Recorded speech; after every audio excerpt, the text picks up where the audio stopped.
Hello, it's Aaron. Welcome back to the podcast. Today I have a returning guest, Tanner Greer. He is one of the most thoughtful and informative public intellectuals in the country. If you're not reading and following his stuff, you're really missing out on so much that will help shape how you think about America. He's got a website, Substack, and Twitter thing under the name Scholar Stage. I'll put links to all that in the show notes. But he had another banger of an article in the new American Affairs magazine called The Making of a Techno-Nationalist Elite that was really good and raises a ton of really interesting points relevant to our country today. And I quoted it extensively in the newsletter, you may recall, but I wanted to get him on the show to talk about it in more depth. So Tanner, thank you so much for joining me. Well, and thanks for all the kind words about the article. I think it was good, but I'm glad you thought it was great. Yeah, well, maybe I agreed with most of it, and that's why I thought it was great. It's like that tends to be the metric a lot of times. But well, when I published, I thought one of the people who like this is you. Yeah. Because you've written about the kind of the WASP and this kind of Eastern establishment class, Right. Actually in American Affairs yourself Yeah. in the same Yeah. magazine. So Yeah, so like the kind of they call it the Eastern establishment on the one hand, and sort of the Alfred Chandler visible hand creation of modern kind of industrial corporation and transformations, big things that I've been very influenced by.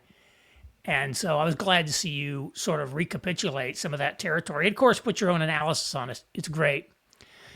Now, your article is, I think, kind of technically, it's a review of the new book called The Technological Republic, Hard Power, Soft Belief in the Future of the World by Palantir CEO Alex Karp and one of his associates, Nicholas Zamiska.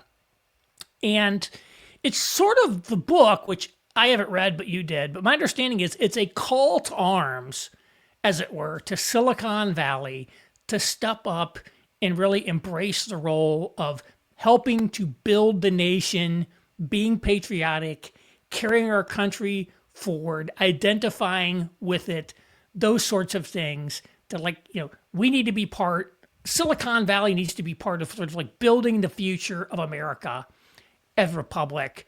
And I think, that sort of idea, I think something most people would like. Like, wow, we'd love to have these Silicon Valley people be more bought into the country. We'd love to see them engaged in sort of nation building activities. But you ended up being pretty critical of the book, and in particular, sort of contrasting them negatively with sort of the elites of sort of the second industrial revolution era in America, who sort of led the country through a first sort of technological transformation, if you will. Is that a proper way to frame your article?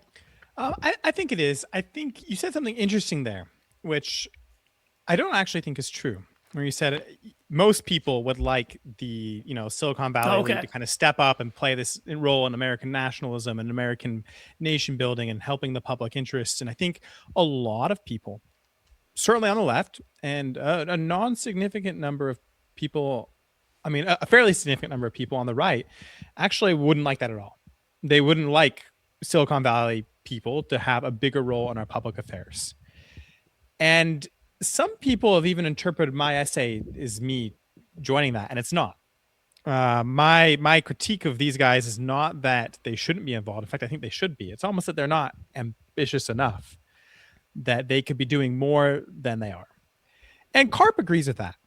Karp and Zamiska, that's one of the theses of their book. The problem with their book is it's just not very good. It's very scattered. It's very unfocused. They do call for Silicon Valley to be much more concerned with the broader public and to be less concerned with, making consumer goods. Like Karp's word is helping educated people feel like they're more rich, which is, I suppose, what he thinks like iPods and AirPods and stuff like that do. And I don't disagree with that in theory, although I'm not quite so mean to the educated Americans as Karp is. I just think that Karp and company, or Karp and Zamiska, haven't really seriously thought about what it would mean and how you would get a technological elite to be part of like a nation building process, to be part of building a political and cultural future that matches their technological ambitions.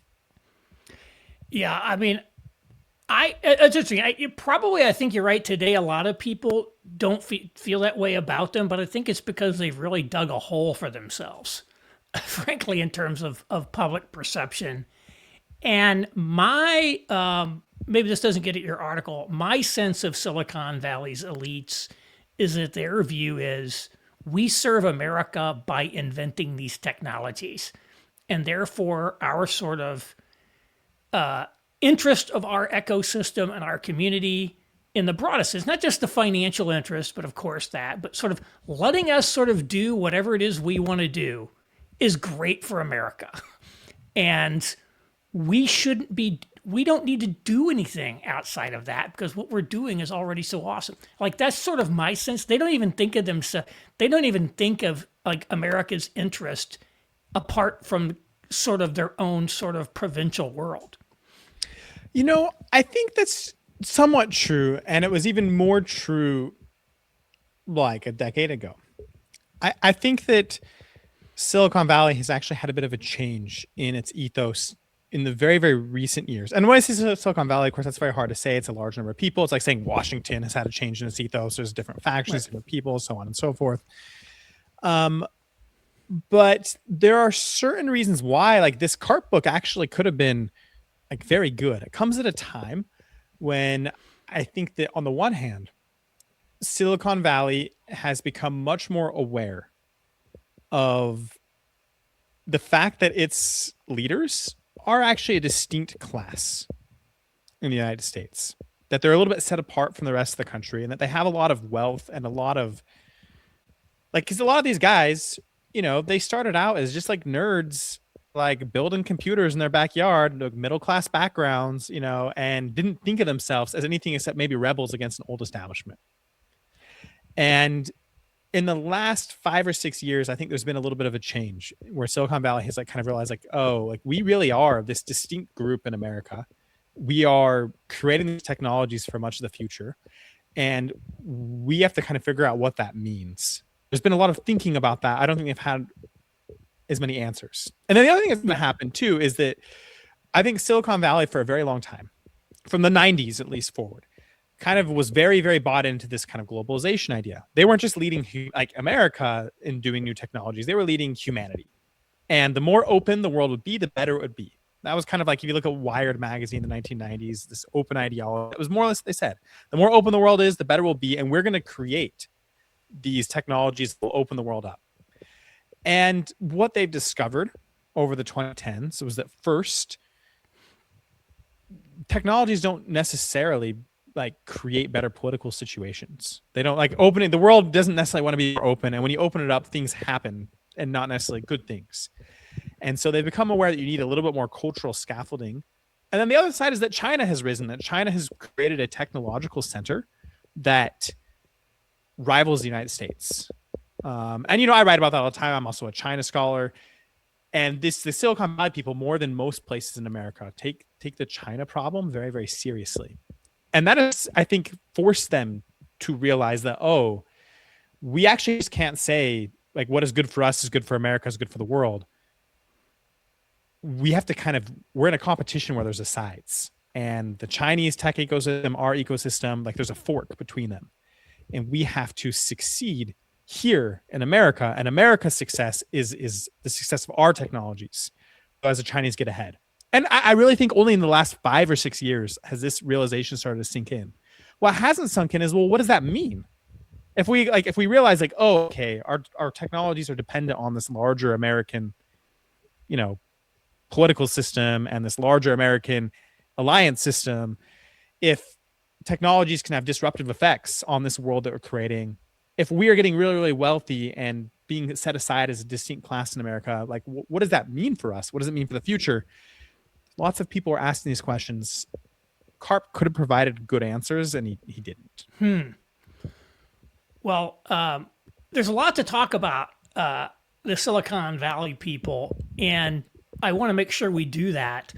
I want to start with, you know, maybe some, you know, I've written a little bit about this myself, but a lot of people may not know as much about, you know, what I think of it as second industrial revolution. You maybe could think of it as the first technological revolution in America, and the transformations of the country that really wrought. And so I want to talk about that older generations of elites. Here's one of the things you wrote. It was the American people who first left from the agrarian age to the industrial modernity, a revolution whose importance is only rivaled by the invention of agriculture itself. This revolution replaced mules with machinery, lamps with electricity, and bricks and wood with concrete and steel. Humanity would henceforth live in a world of wires, engines, and endless acceleration. This world had no precedent in human experience. It was a world built by the United States of America. So who were the people who did this, and what was their outlook on the country and their role in it? One thing I should clarify, because some people maybe don't understand this, like when they think industrial revolution, they think the steam engine and, late 1700s. A lot of economic historians call it the first industrial revolution. And the second industrial revolution kind of starts in the 1870s. And that's when you start having things like modern steel and concrete. We start having electricity, gasoline, eventually plastics. A lot of the chemical industries that allow us to eat, survive, like with billions of people on the earth. And the large industrialization of most of the population, going from a farmer society to a society that works in factories and services, that begins in the late 1800s. Automobiles and airplanes is another, example of what's going on here. And the inventions, the scientific advances that make this possible, they kind of happen all over the world, all over the Western world. But the commercialization of these technologies and a lot of the invention of the technologies themselves is concentrated in the United States. There's a bit that happens in Germany, but for the most part, it's Americans who figure out, how do we take these technologies and apply them at scale? How do we make them profitable? How do we reshape our country to use railroads and automobiles and electric wires and telephones and chemical products? How do we reshape our civilization to match these things? That's a reshaping in financial sense. How do you get the capital needed because these are very capital intensive industries. If you're going to build a factory that is producing steel on an industrial scale, it's a much more massive project than what had been happening earlier in the century. If you're going to build a railroad across the United States, you need a huge amount of capital. You need a new legal process so that you can have basically organizations, corporations that manage supply chains that go across, an entire country, that manages a railroad that crosses an entire country. This was a big legal challenge. It was a financial challenge. It was an institutional challenge. And just how do you manage all the railroads have the same time schedule and your railroads aren't crashing into each other. Then it's a political challenge. How do you basically deal with these giant institutions that are being created, these new supply chains that are being created, and the political revolutions that are occurring as people's everyday lives are fundamentally transformed, and they go from basically being their own bosses on a farm to being employees of these massive institutions. That's the transformation that my essay is focused on, and it's the most important transformation that happens in human history, except the transition from being hunter-gatherers to agriculturalists. Yeah, for certain. And I think, again, a lot of people can't necessarily fully get it. You sort of give Alexander Hamilton as sort of the patriarch of this movement, if you will, with his idea of sort of this, manufacturing power or whatever. But it was really, again, you say the generation after the Civil War that, really made it happen. And maybe we want to hone in on a few of kind of before, antebellum America versus sort of this new thing that they constructed. And maybe just give a couple highlights. One would be changes in the nature of the corporation that you highlight and what it means to be a corporation. Maybe you could tell us about that. I mean, as a basic example, if you're a corporation in 1820, 1810, something like that, you've been given a specific charter by the state government to do operations, to perform some public service, like, run a toll road in your state. You were legally usually not authorized to operate outside of that. If you're a corporation in the 1890, you are a legal person who can kind of show up in a court of laws and basically be treated as a legal person with the property rights that go therein. You operate not just across state lines, but across national lines. If you're in 1810, your operations are fairly simple. Even like merchant houses that are operating across, buying things in one place and selling them somewhere else in the world, are dealing with a fairly small amount of material. And you could run a merchant house with 10 guys in an office and then a few captains of ships. By the time you get to the 1890s, the amount of material that is being moved is so massive that you need armies of mid-level managers spread across the country to manage this flow of both material and the information around this material. Just keeping track of what was going on, where all of your moving pieces are, where this volume of steel or people, if it's like a railroad, are, where they're going, where they'll be, and the financial accruements to it required hundreds of thousands of people employed in jobs that did not exist. Like middle manager information management jobs did not exist in 1810 or 1820. Yeah, these were all, and this were I guess you've read, we both read Alfred Chandler's The Visible Hand that talks about this process. It's hard to imagine that prior to 1850, almost all businesses in America were essentially small business, sole proprietorships or partnerships. There were hardly any businesses with more than, 100 employee business would be gigantic. Only a handful in the country up until the railroads came along. And they were not organized as corporations, limited liability corporations. And so if you wanted a corporate charter, you had to get your state legislature to grant you a charter. You couldn't just go to the Secretary of State's website and register a new corporation. It was like a completely It wasn't a different category that existed, right? Yeah. Like laws didn't exist for trusts, for legal limited liability corporations, or any of that sort of stuff. You basically had to be a single proprietor.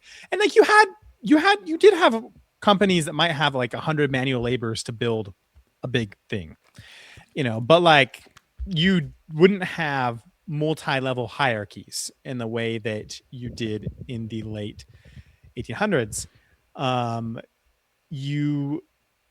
If you look at organizations that have cross-state hierarchies, you basically have the U.S. Army, the U.S. Postal Service, kind of, sort of. It was pretty decentralized in its own way. And then political parties, which themselves were also very decentralized. Political parties they're another example of something that transformed in a very dramatic way. In the early 1800s, they were very, very decentralized. Most appointees were done in a bottom-up fashion. Even when the president was appointing, here's the guy who's going to be at the post office there. He was just listening to whatever, the local grandee in Mobile, Alabama was saying needs to be the guy there. There wasn't central coordination. There wasn't central messaging. The infrastructure to do what modern political parties do, which was to mobilize people across the entire country with one set line, wasn't really created till the 1890s, 1880s. Grover Cleveland, Mark Hanna on McKinley's campaign kind of created this infrastructure. So political parties is another example of they were extremely decentralized, localized institutions until the late 19th century. The other thing that I just want to dial in on is the elite, is the change in the nature, sort of the American elite between the pre-Civil War era and sort of this, and the one that emerged by the late 19th century. What was the shift in the nature of America's elite? So let's say you're one of the most politically prominent or wealthy Americans in the year 1830. In this case, you are in the South, a plantation slave owner.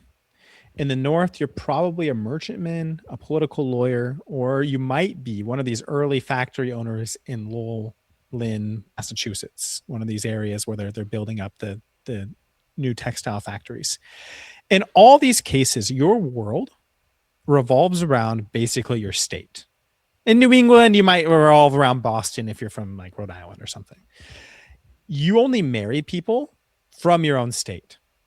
Most people went to university nearby. There's a few exceptions, Calhoun goes up to Princeton or whatever, but like up until like 1870, 1880, 75% of people at Harvard were from Massachusetts, as an example of like the change that will happen. You think of yourself as the leading man of your state, not as the leading man of the United States. Washington, D.C. was a little bit more like Brussels today, in the sense that this is a place for the leading elites of these different polities to come to negotiate, to make deals, to enact a political program, but they still think of themselves as a French person or as a Belgian. They don't think of themselves first and foremost as a European. And that's kind of how it was in both the South and the North. People thought of themselves as South Carolinians, as New Yorkers, and their leadership was leadership over those regional bound polities. And there was a lot of political forces at the time who try to keep it that way. The Jacksonian Project was a localist project. Right. And they had different sources, different state level or regional sources of economic wealth, too. There weren't like national sources of economic wealth. That's right. I mean, the closest you come is New York merchants who buy cotton in the South and sell it to people in England, or who sell it to these textile mills in New England. That's the closest you come to that. And those people had a very Atlanticist orientation. They weren't really focused on like the continent as a whole. If you were one of these people who worked across state lines, you were basically oriented your economic production towards the English in Europe as a whole. There wasn't a huge constituency for national integration and building one big national integrated market, one big nationally integrated political system. You did have people who advocated that, but they were prominent, but a minority in the United States before the Civil War. Alexander Hamilton Ford, you have people who kind of carry this charge forward, saying what we need to do is become one big nationally integrated market. We need to have manufacturing based here. This will make us a more powerful military power. This will make us a more powerful economy. We'll become more self-sufficient. We'll be able to become more united as trade unites us, as technology brings us closer together, as infrastructure brings us closer together. We'll be less likely to be peeled apart. And that will in turn make us a more integrated national market, and will give us more national power. We'll make our national debt better, and make kind of a virtuous cycle of technological integration, growing wealth, growing military power. That was the Hamiltonian vision, but it was the losing vision through most of the early republic's history. What changed after the Civil War? Like, how did this elite morph? The Civil War sees the victory for the first time, really, of this kind of Hamiltonian vision for what America should be. And it happens for several reasons, like at this point. I mean, the first is that like a lot of the people who opposed it were Southerners who, one, feared national integration because that might undermine slavery. Second, a lot of Southerners, a lot of Jacksonians, people in the Democratic Party just idealized an agrarian yeoman farmers republic. And so those people, a lot of them believe in the Civil War. And then during the Civil War itself, their wealth is just totally destroyed.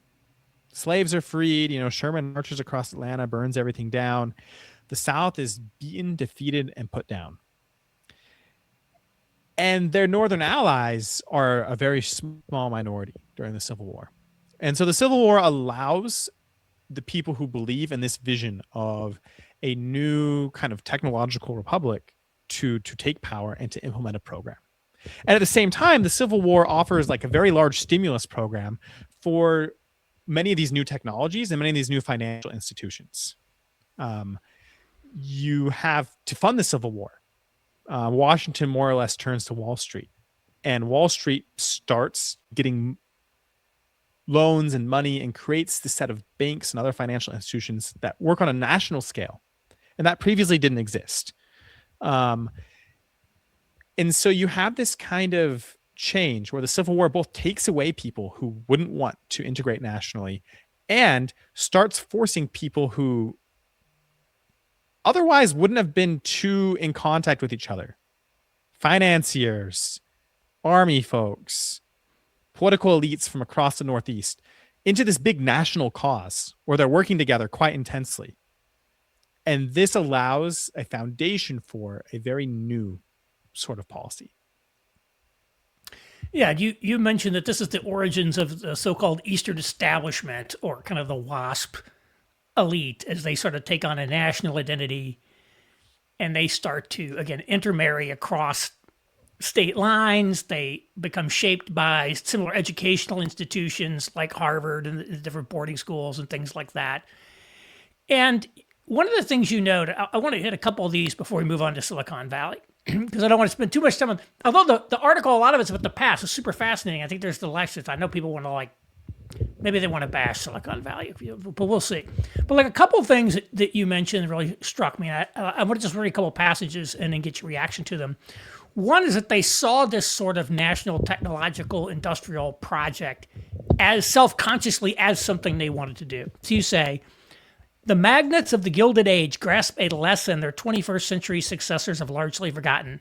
Technological development is only possible when a governing coalition commits to it. Coalition members must be courted and convinced. So they were really working on this as an active political project. It wasn't just something that happened. They were trying to build it. And then secondly, that they had a sort of transgenerational perspective on what they were doing. You say, quote, the Eastern establishment understood its project in generational terms. They knew that the integration of the American nation and the growth of American power would not be accomplished in their lifetime. They wanted their children to inherit their select position in American society and to be worthy of that inheritance. Just wondering what you think of these, maybe relative to how people think today. Yeah, well, maybe we can split both those up and talk about them, in turn. Sure. One of the most important, I think, sentences that I put in that piece, or at least the most important ideas, I basically say any real governing elite class, if it is a class of people, has three things. One, it has some sort of shared economic foundation. Two, it has a political coalition to which it is loyal and through which it exercises political influence over the polity as a whole. And then three, it has some cultural features, lifeways, practices, traditions, educational things, whatever, that set it apart from other parts of the country. Without the economic and political angles, the class has no ability to actually govern. It doesn't have power. Without the economic and cultural things, it's not really a class. It's just a group of people with power. And it doesn't have the ability to act as a coherent group, able to execute a program over kind of a longer term. And I think this is true in most historical moments. Anytime you have a cohesive governing class, you have these three elements. And what makes my piece a little bit different from many other pieces is that I kind of try to tie all three of those together. Lots of people look at the WASP and talk about the cultural history of them and where they came from and how they all went to the same colleges. And that's true. It's an important part. But if you don't have the politics, if you don't have the economic base, then you basically fall into irrelevance, which was actually what happened to the WASP after the Great Depression. If you, on the other hand, just have the wealth, but don't have the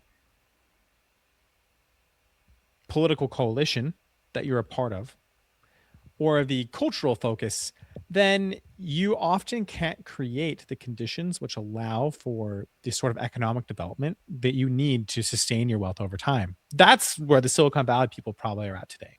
They have the wealth, they have a shared economic base and an economic program, really. They don't really have this political or cultural focus. And so you kind of need all three. You were, again, pretty critical of the book, and I want to continue drilling into Silicon Valley, but I first want to just read the passage that you said about the book. which was pretty tough, I thought. You said the technological republic is not a serious exploration of the political foundations of technology, nor a study of the technological foundations of American power. It is not a sober forecast of technological trends or a reckoning with their implications for the American Republic. It is not even a business history of Palantir itself. It reads like a collection of TED Talks. I could go on, but you didn't think very highly of this at all. Well, no, it does read like a collection of TED Talks. I don't know if there's much more for me to say than that. I have respect for Alexander Karp. I think he's a very intelligent man. I think this book is not a demonstration of that intelligence or thoughtfulness. He's very famous as being Karp is famous in Silicon Valley for being kind of like a philosopher king. He's got a PhD in social theory under, like in Germany. He's just this guy who is like well known for thinking these out of the box thoughts. And so I have a higher standard for him than I think I would for maybe your average CEO who wants to write a book. What I find interesting, you mentioned these out of the box ideas, and it seems to me that the whole kind of ethos of tech is kind of the out of the box idea, the clean sheet disruption that basically says, actually, we don't need to truly understand the past. We don't need to understand things like governing coalitions. We don't need to understand, organizational history and all of that, because we're here to do something new. And we specifically don't want to be a part of any of that old stuff. So like, Uber comes along and it's like, man, we don't need to even we just need to launch the thing, get enough customers, and then they won't be able to shut us down. And we're going to be doing something totally different that sort of obsoletes this whole legacy paradigm. Which when you look at the old taxi and limousine commission, model of taxi cabs and the political dysfunctions and all that, they have a point. But I think the whole model is, let's just bypass all that stuff. In a sense, they don't even like the idea that they would like study the past like you does. I don't think they think it's all that relevant. I think it depends. I think that on the one hand, what you just described is more true of that old industrial elite that I've been talking about than you might think. Like they also had an ethos of we're going to like build it and then ask for permission after. They certainly did that, and bribe any politician we need to on the way. That certainly happened. I think that, and likewise, I think that a lot of people in Silicon Valley, like they read business biographies, they do that sort of stuff. In many ways, I'm often surprised, or I used to be, at how how well read many Silicon Valley billionaires are, as an example. Like they read about many, many different things, and they're very, very, very much more intellectually curious as sort of generalists than I would say a lot of people in Washington, D.C., where, everyone has like a little expertise on like their little narrow policy topic. Silicon Valley is a place of generalists. What I do think, though, is that they came from a very libertarian ethos. Like the 1990s original like world that a lot of these, especially Gen X, tech guys came from, was a world in which what we need to do is exist outside of the existing state, outside of the existing communities. We can create this community of our own on the internet, on cyberspace. People still think that. You can think about Balaji Srinivasan's network state idea. Balaji does think that. I think Balaji is wrong to think that this will succeed, but he does think that. And there's a long heritage of it. Like part of, if you really go back, like the Silicon Valley ethos is really kind of an outgrowth of like hippies. A lot of hippies basically just like said, you know what, we can't like do this thing, but we can do this thing with computers. We're going to create this new decentralized world in the computer world. And part of the problem with that project, part of the reason why, again, I think a lot of Silicon Valley people are having second thoughts about all this, is that it didn't actually turn out that way. From 1960 to about the year 2005, most technologists assumed that their technology was a decentralizing force. You're empowering the masses by putting these computers out there. You're bypassing traditional structures of authority. It's a decentralizing thing. But with social media is very, very centralizing. And you're giving immense power, immense money to a select number of companies who control vast amounts of like how the world works. Right. Technology is not actually private governments. In a way. And so that's one reason where I think this is another reason why I think the Silicon Valley ethos has changed. It's taken a bit to change. It's hard for people to like drop the preconceptions they adopted when they were like, 15 to 25. People like to hold on to the ethos of that time in their life. And it took a long time for a lot of these guys to realize like, oh, actually, this is not making the average person more, putting power into the average person's hands. It puts power into like the power user's hands. But most average person, they're like consumers scrolling on their phone. They're not learning to code. They're not learning how to use the computer to be, a Superman. It's a very, very small cognitive elite who like at the highest level, the Silicon Valley level, who are making, billion-dollar companies out of it. And then, it's like probably 10% or less of the population who's really, really technologically literate in the other way. And so their original vision didn't come to pass. And so they now find themselves in a position where they are kind of controlling large amounts of not just America, but the world. And so the question then is, well, what are you going to do with that power? What responsibilities, what obligations come with the benefits that you've received? Yeah, Nate Fisher tweeted something the other day where he said, tech elites rule the digital platforms that govern growing shares of our lives. They have no choice but to become political actors. The challenge is to demonstrate character and vision to justify this status. That's right. But again, until like the 2020 election, I think they were in denial about that. Yeah. Now they're not. But Karp doesn't provide like the most he can say is you guys like here's where Karp is frustrating. Is he'll say things like tech people need to be more involved. We need to be like changing American values. We need to be doing part of what he calls realization of the American national project. But he won't come out and say, well, what is that project? The tech people should be more involved. They should like be helping shape American values. But what values is it that they should be shaping? What values are we in charge of? This is a big difference from the old industrial elite that I talked about in the article. They also wanted to change the world. They also wanted America to become a technological republic. They also wanted to get really rich doing it. But they had a deep belief in a vision of America. I mean, so deep a belief in a vision of America that many of them prosecuted a civil war and some, watched their friends die in order to make that vision happen. It is not an accident that those guys later on were also the people involved in like Americanization campaigns of like, immigrants coming over and things like that. They were deeply, deeply committed to a specific idea of what it meant to be an American in this country and what the good life looks like in a republic. And Karp, he talks as if all the technologists should have this commitment to a good life, but he's afraid to ever say what his vision of the good life actually is. And that makes his book very, very uninspiring and unlikely to inspire all these, technologists to do anything.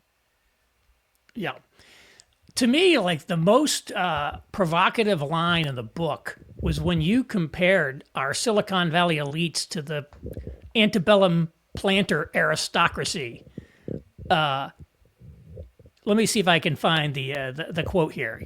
The wealthiest elite group of the antebellum era thus resembled Karp's picture of the contemporary tech elite. They were suspicious of executive power, distrustful of American nationalism, insulated from the American public, and focused their investments in whatever field promised the highest returns, regardless of the political consequences for doing so. Now, is that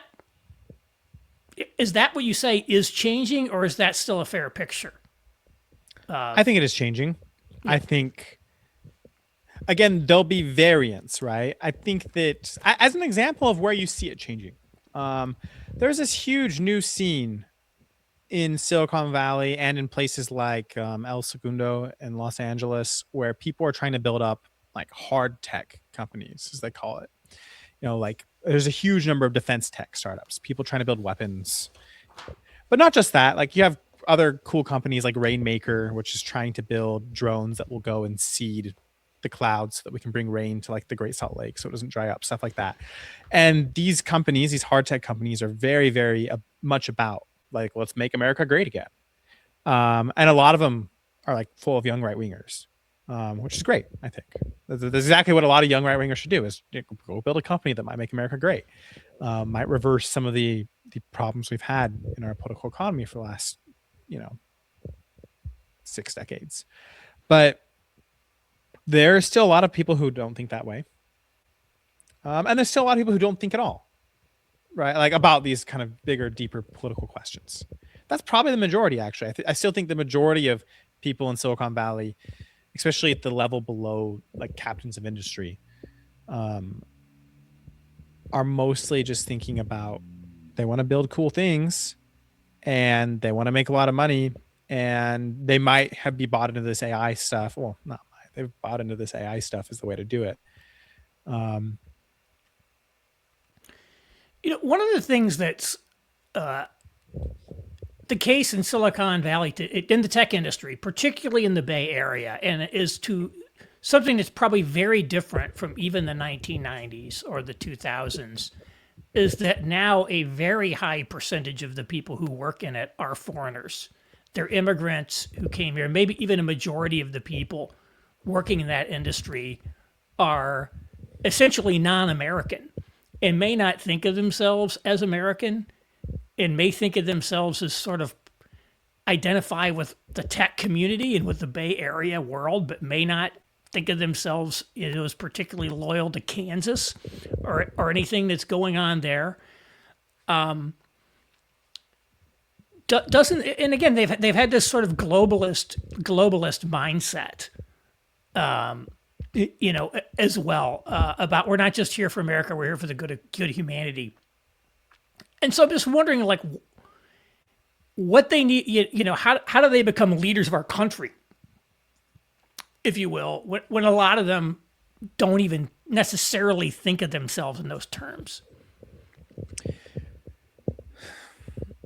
This is one of the questions that I was hoping Karp would attempt to answer, and which he does not. I think it's one of the obvious questions that you have to ask, that if he wants Silicon Valley to rededicate itself to he often describes it as the West, of which America is the leader, and thus, like, we need to be committed to America because we're committed to the West.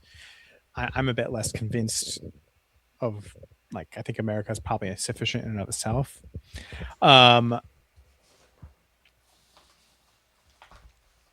There's not an easy answer to that question. I don't have an easy answer to that question. It's an open question. If you ask me to provide an answer, one of my first thoughts would be, well, what are their intergenerational interests? What does the next generation of Silicon Valley like people look like, especially the kids of the current Silicon Valley elites? What do they grow up being loyal to? What do they grow up? How are they grow up being educated? And what interests do they have? Because oftentimes the parents might not have such. Parents will have more of a interest in this country specifically if it's the country of their children, if that makes sense. And so partially, if you're engaged in this project of creating a new technological republic, which is the United States, you have to ask yourself, what is the process for socializing the next generation, the kids of the Silicon Valley elite? And I think really until quite recently, there was something, a lot of people do like Montessori schools or something like that. It's very common out there. But that way of conceptualizing it hasn't really gotten a lot of traction.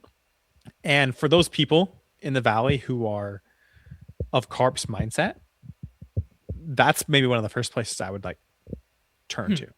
Precisely because actually there's not a consensus in Silicon Valley. Like, what is the way? Like, what is the life ways or the things we should do for our kids? Like, what is this world we need to create? And given like the way that AI is changing things, there's even more of a reason for people to be thinking through like what models of education, what models of socialization, what skills do our kids need in the future? What attachments should we give them? And I think there's a lot of opportunity for, maybe we call them cultural entrepreneurs, to make their mark there. Yeah, I mean, I do think Silicon Valley has kind of unique folkways, and sort of like the way that they do business and the way they think about the world. And so they have the start of sort of a class identity there in terms of, and they're actually very powerful and good in a tremendous number of ways. It's produced enormous value and technological thing. But I think there's a lot to be done, as you say, on that point. The other kind of part of that is, Silicon Valley is sort of like being like the antebellum South. It is sort of a sectional elite in a sense. It represents a limited geographic area of the country and a sort of like industrial specific focus. And how would you create a national elite, one that is capable of binding together Silicon Valley with other sources of sort of regional and economic and cultural power in America? Well, first of all, I will dispute this characterization a little bit in that I actually don't think Silicon Valley thinks of itself as like Californian. Like their question is, are we American or are we like the world? Like that's the division there. It's much more, I mean, it's a division. I'm not talking about their self-conception, but they are geographically concentrated, and the economic power of it is geographically concentrated. I mean, that's true. But their user base is not. And this is maybe something that differs. Like, this is a one way in which they're more similar to the industrialists of the late 19th century than they are to the slaveholder elites of earlier in that century. The slaveholder elites, they were mostly concerned about the prosperity of like their area. And they themselves, their prosperity was most closely tied to that. Secondly, to like London market conditions. It was not very related to whatever was happening in Minnesota or Maine or Michigan. The industrialists were also incredibly sectional. They were all from the Northeast. They were one little part of the country, really. Like they were just as concentrated as the Silicon Valley people are, mostly focused in New York, Philadelphia, New England. Which is why a lot of people from the South and West try to vote against them all the time, right? Or the party that was aligned with them. But because their consumer base, their source of wealth that was actually across the country, they had to have a sort of national vision. And so I don't think it's hard for captains of industry who are working at a national level to have a national conception. What I think these guys are only really starting realizing now, and what the WASP elite realized quite early, was that they're not enough by themselves. You need to build a political coalition, a set of allies, because you're right. Like in the 1870s, large parts of the country did not like this industrialization project. Large parts of the country would have opposed it if they could have. Civil War meant a lot of them couldn't. But the Eastern establishment only was able to get their reforms through, build the legal and financial infrastructure they needed for these new technologies, for this new integration project, by winning over key parts of the American population. In particular, they did very well in building like alliances with people in the Midwest, the political leaders out there, who were in turn kind of like a lot of the veterans from the Civil War or from out there. You kind of had your small clergymen and shopkeepers from New York, New England, out in the backcountry out there. Your well-to-do upper middle class, you might say. These New York Capital also built the industrialization of the Midwest. It funded industrialization in the Midwest as well. Well, no, that's right. And they did a lot of things. So as an example of something that this Republican because it was Republican Party in combination with Eastern Capital that kind of ran the system. As an example of one of the things they did to win over certain sections of the populace to their program, special tariffs were given to protect wool growing, wool manufacturers and wool growers. And that was like, to make sure that people in Southern Indiana and Southern Ohio and Illinois more or less stayed on their side of the voting ledger. Is that you guys support our gold standard, you guys support our industrial tariffs for like, steel, things like that. We're going to make sure you also are taken care of. The giant amount that the federal government spent on basically Social Security for veterans, veteran pensions, is another example of this. Army veterans received money for the Civil War pensions into the 19th century. There was one year even when the United States government didn't have the money to do it. So JP Morgan stepped forward and paid it for that year. That's a very good example of JP Morgan realizes that he first of all believes that it's a moral duty. He's a Christian, he's an Episcopalian, he believes that like these guys serve the nation, they need to be protected. He had a patriotic duty to do. But he also realized, I think, that these guys needed to be taken care of if his political coalition was to stay in charge, because they were the man on the ground backbone of the Republican coalition basically until 1920, was these Union Army veterans and their families. And he was going to take care of them. And I don't think there's anything remotely close to this in the Silicon Valley of today. Silicon Valley does not really, there's some people in Silicon Valley who have a tactical alliance with Trump world, but there's not a sense that, we need to like go and take special political care of these parts of the country because they're part of our coalition. And only if we have a political coalition in charge are we going to make sure that we have,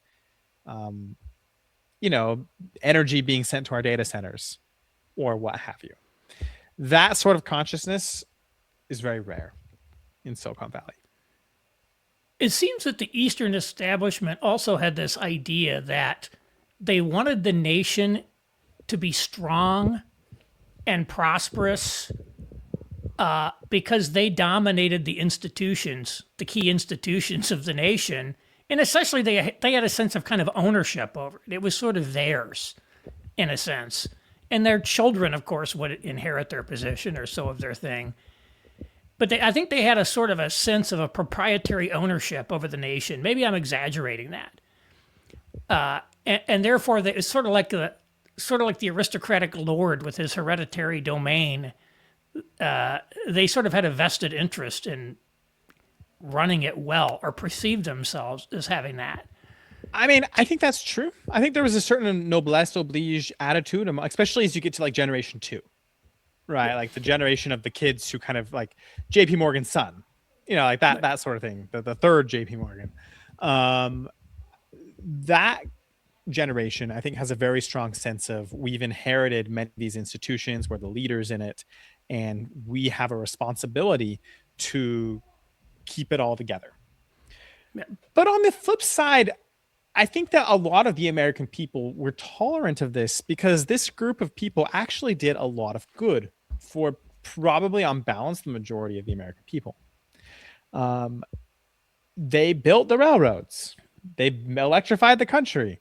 They made America went from being, a normal mid-sized international actor to undisputably the richest, most powerful country in the world by basically 1920. And it happened under the tutelage of these guys. And so if you're like average American who lives in Chicago, who lives in basically somewhere not the South, who didn't benefit proportionately from this economic rise, you would look at these guys and be like, yeah, sometimes they have too much power. Sometimes they have too much of a separation to me and them, but they're doing good things for the country.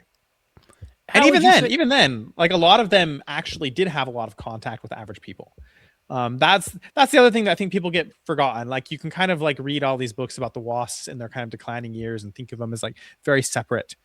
But when they were at their height, they were really integrated in Republican Party politics, and Republican Party politics was very democratic. It was very like in a small d sort of way. You just had lots of contact with ordinary citizens and ordinary representation, and that sort of thing probably helped them in their relations with these other parts of America, or even in knowing what to do to make America a better place.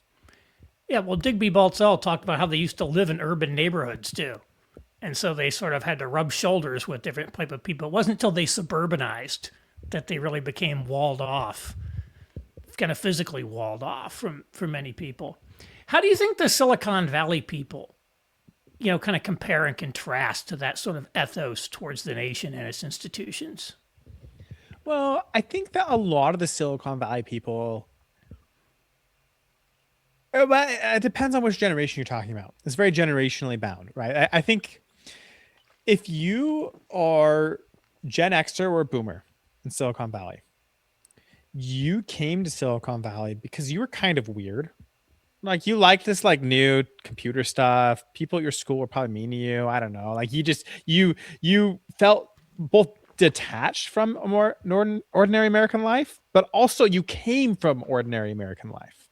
You know, Mark Andreessen was just some kid in Minnesota. I believe it was Minnesota before he came there. Whereas if you are a younger millennial or a Zoomer, you are often like a Harvard kid who's trying to decide, do I go to Wall Street or do I go to Google? And so it's a very different ethos. It's a very different ethos for the younger generations. I think the older generations, they understand normal America a little bit more, even if they feel a bit isolated from it, because they came up at a time when nerds were kind of picked on. Whereas now no one cares if you're a nerd. But the kids who go to Silicon Valley, like they know they can get rich there. They know this is like, you never went to Silicon Valley even in 2000 because you were trying to impress your uncle at the country club sort of thing. Whereas now going to Google, going to one of these big tech companies, or even becoming a startup founder is very legible to upper class elites. And so I think in some ways, a lot of the younger Silicon Valley elites, they have the same problems as like elites across the country, the same ones who go to Washington, D.C. or to New York. Very similar life ways that get them there. I guess maybe the other thing I talk about, the second industrial revolution created these very large corporations like steel, railroads, telecom, autos, that yes, made their owners very rich and employed a lot of, highly educated and skilled managers, but also employed and provided a good living to large numbers of rank and file people who are maybe completely unskilled, who could get the $5 a day on Henry Ford's assembly line and essentially created a top to bottom sort of economic structure in America, which was unequal in a sense, but in which the bulk of people received benefits from the system. Whereas it seems like today's technology it's very it's like the word of the day, I guess, is K-shaped, right? So we've got founders and people who are making billions. We have a sort of top 10% knowledge economy class, maybe working directly in tech or deploying tech inside of corporations. And they're doing like really, really, really well. But we don't really manufacture things here anymore. And we don't have like a ton of clerks doing things anymore. We don't have the typing pool anymore. We don't have all that thing.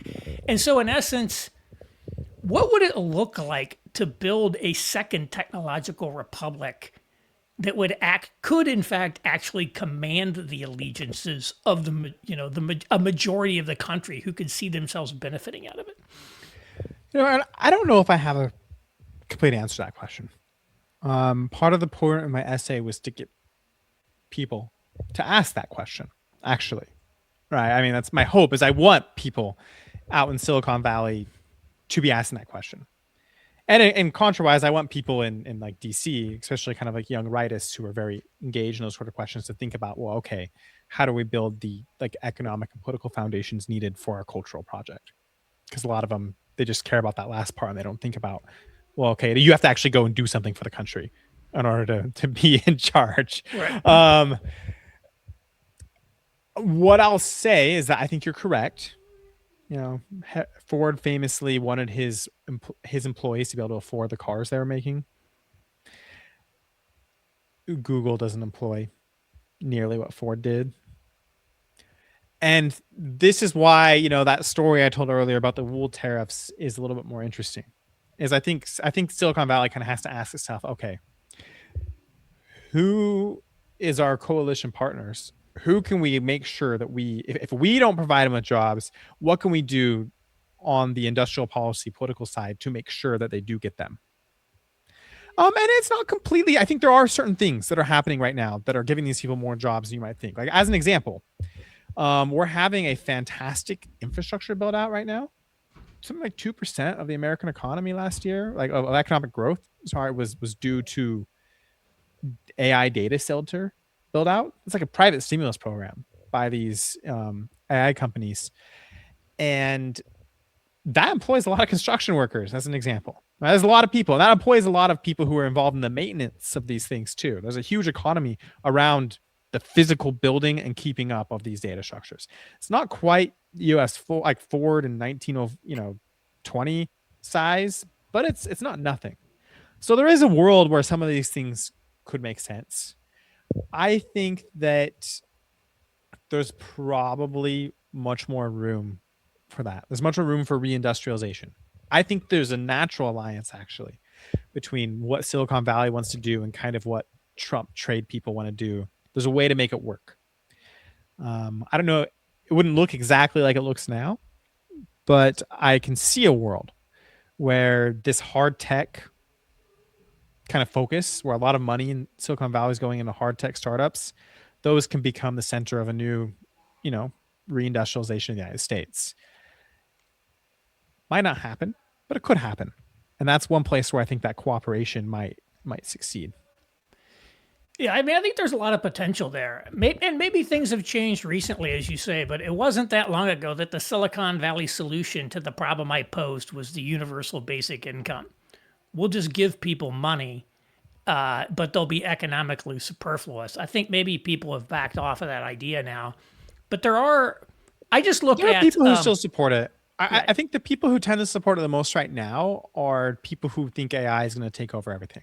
Right. That's actually probably the biggest hurdle to the vision that I'm laying out is predictions that we're going to have AGI, artificial general intelligence, super intelligence within the next 5 or 6 years. Like, if you really believe that, then me talking about, oh, you need to have like a 20-year vision and you need to think about your kids and you need to think, like, they look at that and are like, well, who are you kidding? Like, in 20 years, it's going to be super intelligences.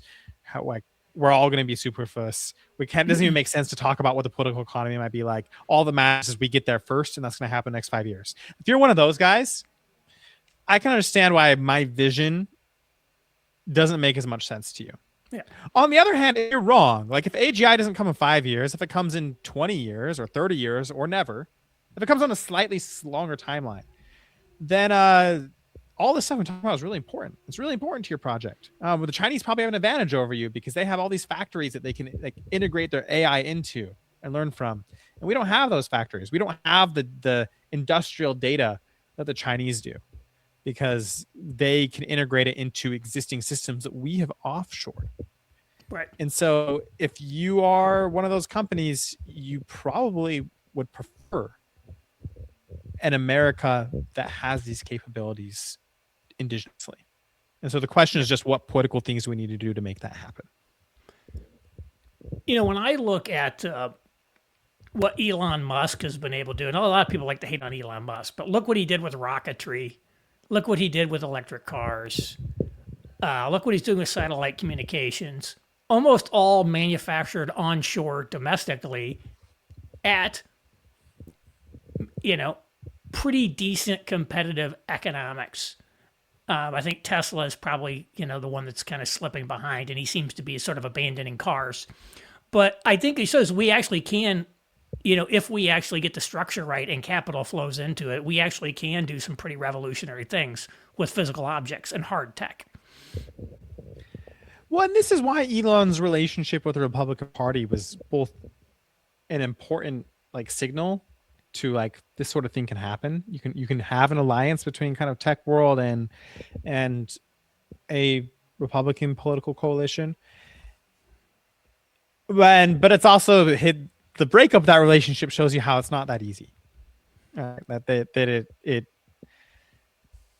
it can happen. I think it should happen. And frankly, I think from the Republican side, from like the political elite side of things, you kind of need these guys anyways. You need their money. There's a very large store of smart people. And the problem with Republicans in general, like it's just our weakness, is because we are the party of the undereducated or the uneducated. Right? Undereducated is maybe the wrong word.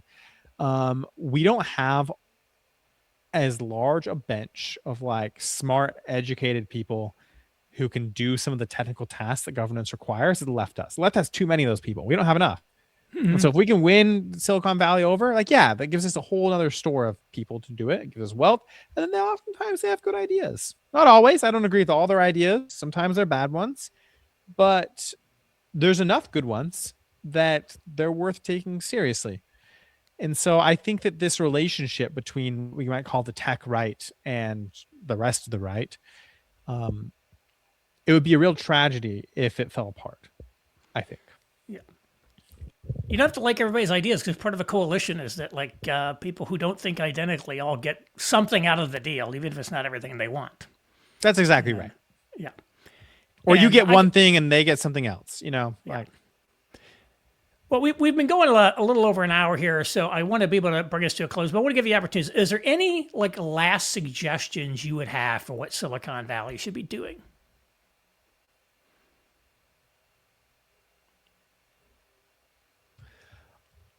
Besides read your article, of course. No. Right. I think there's a substantive thing and a more, maybe you call it a messaging thing, or at least an ideological point. I'll start with that one, which is that actually they're like developing new technologies and being at the forefront of the technological frontier is a deep part of America's heritage. Right? This is part of who we are as a people. It's part of our story.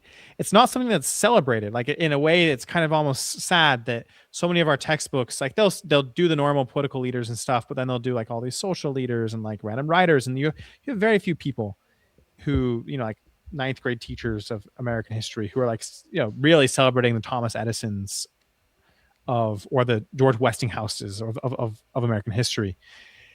And I would encourage, first of all, the Silicon Valley people to think of themselves as the heirs to this tradition and to explain their role to the rest of the country as the heirs of this tradition, as we are part of this American project, and part of the American project is like this technological project. It's part of who we are. We are a technological republic. That's one of the reasons I was so disappointed with Karp's book, because I thought he was going to do that. That's the first thing. And actually thinking of yourself that way might lead you to maybe have slightly different priorities too. So I think that's a good first way to put it. Then the second thing that I would advise if I was talking to some of these guys is to think hard about what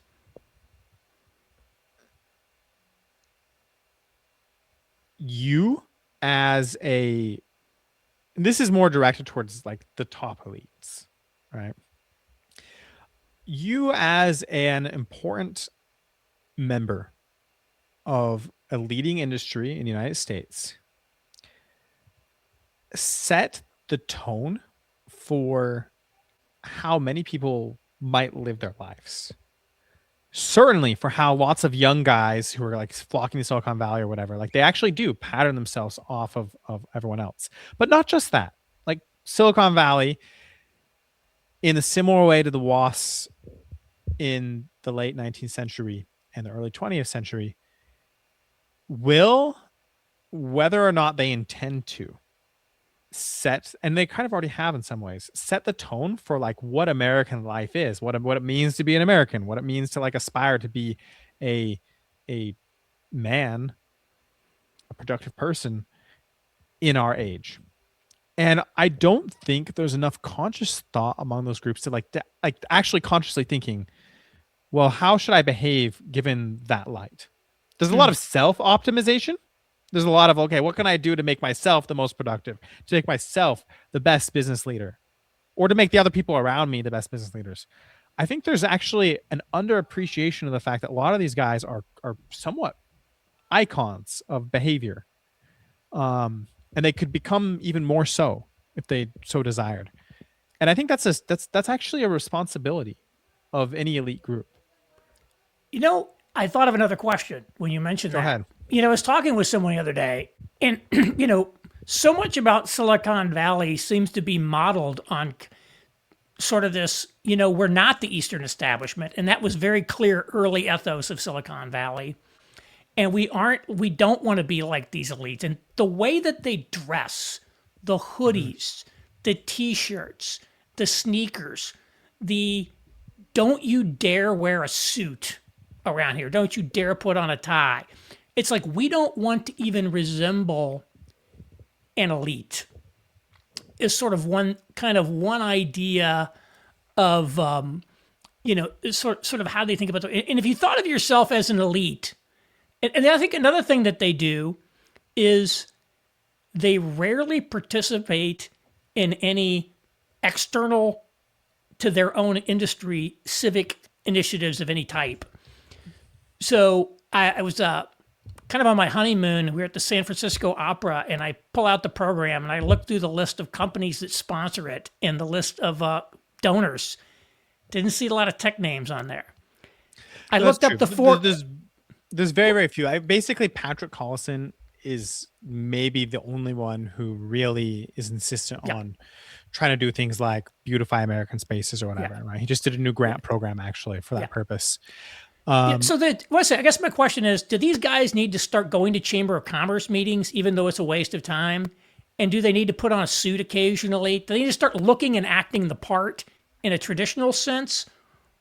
Or, you know, is there any element of that, even if it doesn't look like the old school?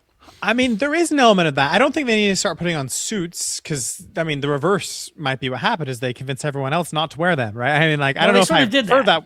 Well, right. I mean, I don't know if I prefer that world, but like that is a version where like these guys set the tone for what serious life looks like, right? I think that you're correct that Silicon Valley for a very long time was organized on an anti-elite ethos. Like that was the idea. The whole point was that we weren't going to have like elites and hierarchies. We're going to have like flat things, but it just turned out that's not how it worked. Like you are elites, whether or not you believe it. And I think that Silicon Valley was in deep denial about the fact that they were actually very elite, privileged folks for a very long time. And unlike people on the left, I don't have a problem with privileged folks. I just think you have like responsibilities that you must live up to. Should they be going to the American Chamber of Commerce stuff? Maybe. I don't know if you remember Mark Zuckerberg 4 or 5 years ago did this tour of America where he just went to like all kinds of random places in the United States, you know, like oil fields and like little mom and pop shops. And I think that was actually kind of the idea, was that he felt ungrounded from ordinary people and needed to go do that. I think that's excellent. I think more people of his station probably should do something like that. I don't know exactly what that looks like. I don't know exactly what that should be, but it probably should be something that a self-conscious elite class would think about. How is it that we give our children and ourselves exposure to the needs of the rest of the country? And there were mechanisms that the old elite would do for that. They would send their daughters off to Whole House to help with the poor people. They'd send their sons to the Naval Academy. They would do things that would put their families in more intimate contact with the rest of the country. JP Morgan famously would go to all the Episcopalian meetings as a I forget what they call it in that church, where you basically are a delegate to their big long conferences. And, you know, he'd sit and talk to all the church leaders across the country, as well as the other more normal delegates. That sort of thing is worth them the doing. Frankly, though, it's also this is also a problem, I think, just for American elites as a whole. I think American elites as a whole have kind of grown apart from a lot of ordinary people, have lost chances for contact with them. I don't think Silicon Valley is unique that way, but given that they have a bigger chance than some other elite groups for setting the tone of the future, it's more of a necessity that they figure this out. All right. Well, my guest today has been Tanner Greer.